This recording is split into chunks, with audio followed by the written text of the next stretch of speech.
सपना, असहयोग की लहर देश में सभी ओर बहती थी। जब कष्ट सीमा से पार हो जाता है तो विरोध का स्वर सुनाई देता है।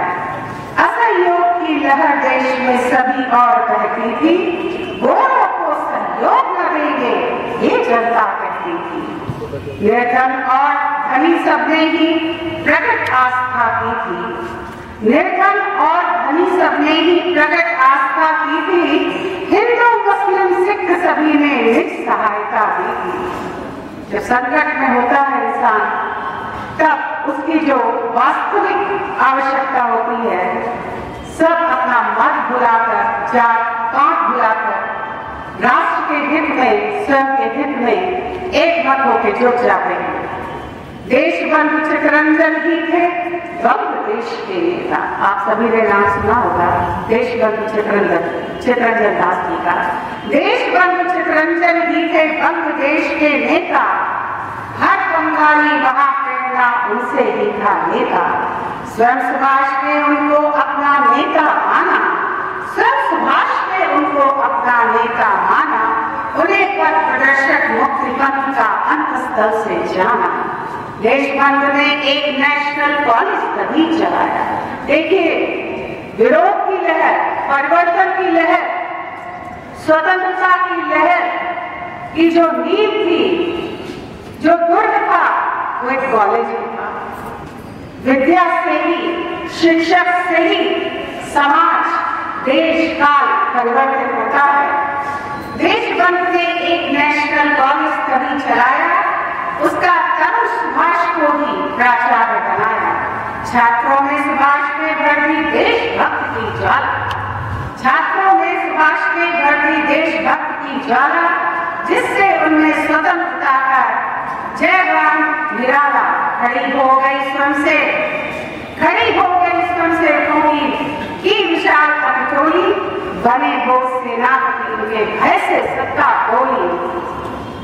तभी गूंजने बंग भूमि में उनकी प्रेरक वाणी। तभी गूंजने बंग भूमि में उनकी प्रेरक वाणी। मंत्रमुग्ध होते थे सुनकर उनको सारा प्राणी। सुलगाजी सब और उन्होंने स्वतंत्रता की चिंगारी। सुभाष चंद्र जी ने सुलगाजी सब और उन्होंने स्वतंत्रता की चिंगारी।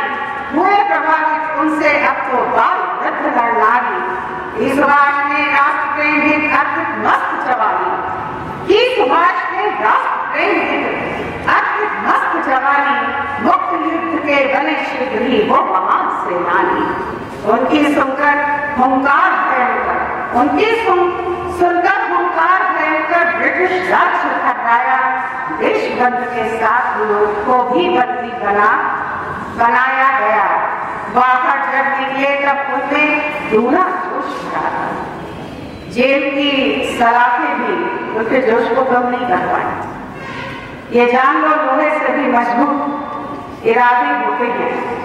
बाहर जब निकले तब उनमें दूना जोश भरा था। गोरे शासन के प्रतिबंध में रोष अपार छाया था। चढ़ विमान पर नेताजी ने तब प्रस्थान किया था। चढ़ विमान पर नेताजी ने तब प्रस्थान किया था।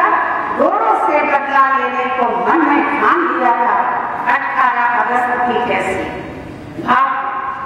18 अगस्त की कैसी अशुभ घड़ी की आई। टाइगोट में गिरा और जल उठा जहाज हवाई। गूंज उठी जापान रेडियो पर यह अप्रिय वाणी। गूंज उठी जापान रेडियो पर यह अप्रिय वाणी। नहीं रहे नेता सुभाष, सुन लो यार प्राणी। समाचार ये भारत भूख पर सबने मिथ्या माना। किसी को उम्मीद नहीं थी कि लौह पुरुष की ऐसे अचानक मृत्यु हो सकती है। इसको एक षड्यंत्र का रूप दिया गया होगा, ऐसा लोगों ने सोचा। समाचार यह मातृभूमि भारत भूख पर सबने मिथ्या माना। नेताजी की मृत्यु में इसमें होगी ऐसा जाना। वीर सुभाष अभी भी जीवित। वीर सुभाष अभी भी जीवित हर मानव के मन में। नहीं मरे हैं दोस्त अभी तक चर्चा है जन जन में। भारत का इतिहास कहेगा उनकी मरते नहीं, मरता तो शरीर है। कर्म तो और जीवन होते जाते हैं, उनके कर्मों की, अच्छे कर्मों की उम्र बढ़ती है, वो इतिहास बनते हैं, कालजयी होते हैं। भारत का इतिहास करेगा उनकी अमर कहानी, अमर रहेगी युगांतर तक उनकी प्रेरक वाणी, अमर रहेगी युगांतर तक उनकी प्रेरक वाणी। धन्यवाद।